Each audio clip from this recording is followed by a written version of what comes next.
Following the Apostles' Vision explores the New Testament letters to discover key principles used by the Apostles in multiplying disciples and planting churches to cultivate God's kingdom movement.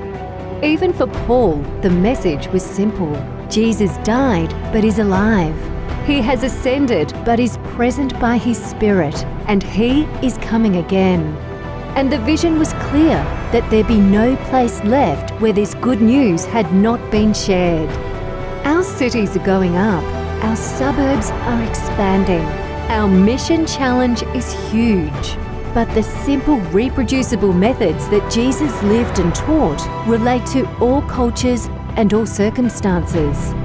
His vision and methods shaped the mission of the early church and are practical and effective today.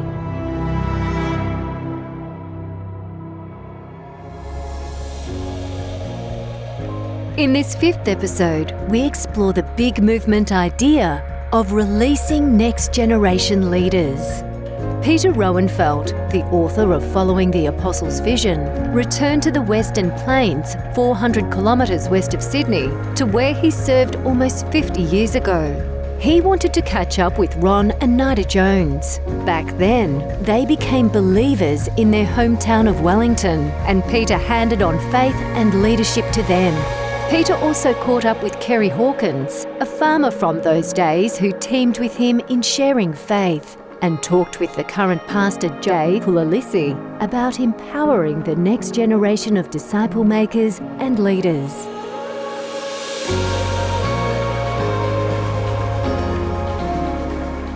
So it's wonderful to see you after 48 years. Certainly, Yes. both ways. Yes, and we had that short evangelistic outreach program in Wellington. I knocked on every door in Wellington. Did you really? Yes. Did you really? Yeah. Then you were telling me that the folk who came to the Lord remained faithful over the years. Every one of them. Yeah. Do you remember the night that I called really late at night and I stopped in front of your house and I said, Lord, if the lights are on in the lounge room, I will call in. The lights were on in the lounge room, so I came to the door, opened the door, and you were troubled. And so I said, I think just a week or so ago, you said, we're following God. I said, but now you're troubled because when you're in this valley, you're not sure what to do, you feel troubled by it. And so we prayed together, and the next week, you were back to worship. I went home that evening and I said to Judy, I think we've found the leaders for the new group that we're going to plant in Wellington. Looking back, I realised that maybe this was the Spirit of God impressing me with the fact that here were people who were local, you were quiet, natural leaders connected to the community.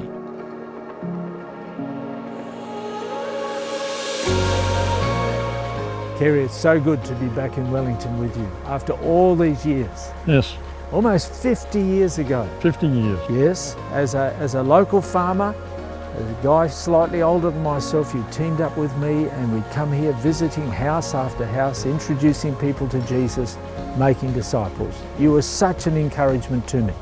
Yes, that applied both ways, Peter, Yeah. because it enriched my experience with the Lord. I believe you can't have a relationship with the Lord without you're out working with Him. And you enriched me, and that journey encouraged you, and the journey continues. You continue to encourage other young fellows in making disciples and sharing faith. First time my wife and I arrived here to Dubbo, this was the first face we saw and welcomed us in. And I didn't know that he was going to be a real blessing in my life in the ministry as well. Yeah, I appreciate Jay so much, and his outreach to young people is just something that I've never experienced in my church life before. It's working so successfully.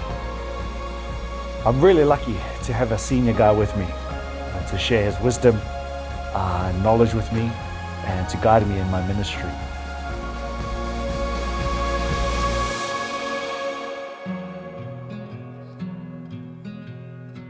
Let me tell you the story of a person named Trevor Roberts. Yes. Okay, one of our young people that I'm connected with. Yes.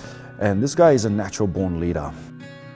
He is an influencer. He's like the magnet, you know, who, Yes. if I tell him, hey, bring people to this, he will invite everyone and everyone will come. I'm Trev. I'm a fourth generation farmer here at Mumblepeg. Family's owned the farm since 1910. Here at the farm, we grow livestock, cereals, and oranges.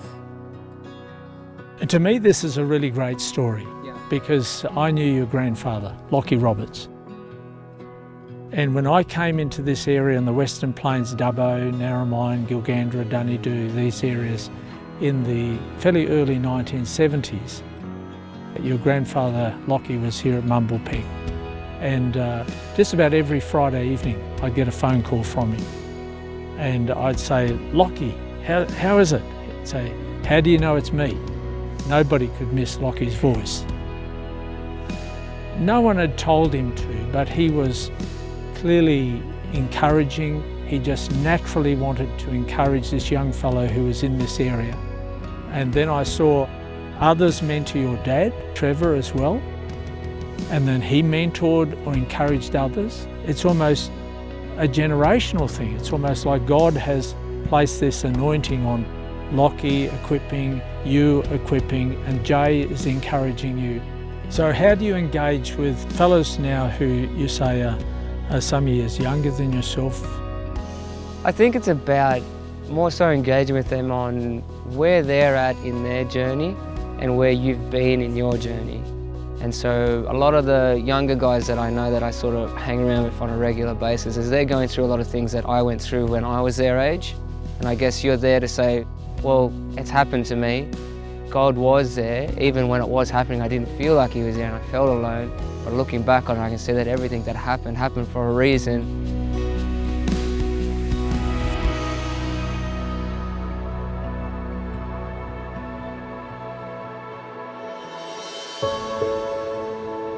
So how have you found it coming to Dubbo? Well, it's definitely a big change coming from the big city of Sydney. When my wife and I walked here on our first Sabbath, very warm and welcoming church, and we absolutely love this church. But when we looked and observed, there was a big generation that was missing, and that was the young people. Right. And God knows my heart, one of my passions in ministry is young people. And so my wife and I and the church decided to start praying for the harvest. And we started engaging with some young people here in the community. So you're talking about engaging with young adults outside of church. Outside of church, yes. Yeah. And one of my first contacts that was brought forward to me was two young men who came to play footy here in Dubbo. And we connected over a meal. And so we ate and we shared our stories, and then they shared their interest in wanting to learn about Jesus. And week after week, they started inviting their friends, and their friends started attending as well. And now we've got this foundational Bible study group of young men. Right. We call ourselves the Back-to-Back Brotherhood.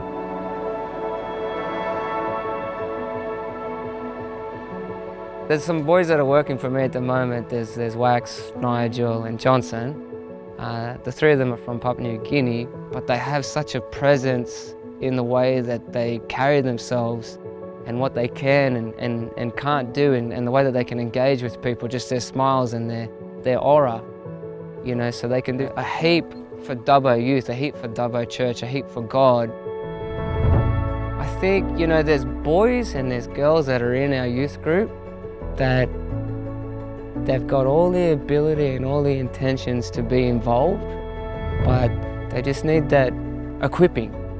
You know, they need that encouragement that, hey mate, like, you know, the way you play football, you should be getting involved with the youth group.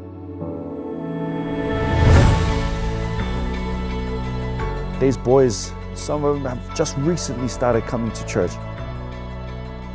And these guys are also very intentional about finding one person in their family, in their team, to actually reach out to and to invite them to learning about Jesus.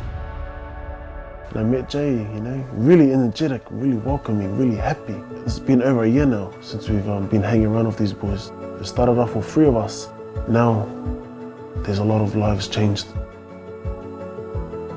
Pastor Jay, he's a good person. He's a family.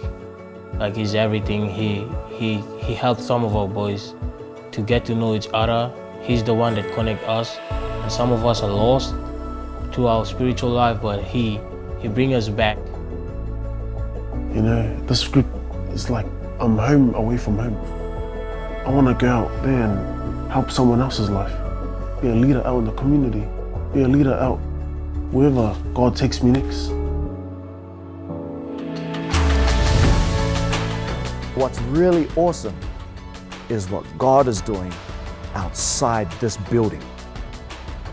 And that is in the young people, in the Bible study group, in the football clubs. That is what's so exciting for me, is that it's not just events that we're running, it's actual relationships. And through these relationships that we're fostering, God is transforming lives.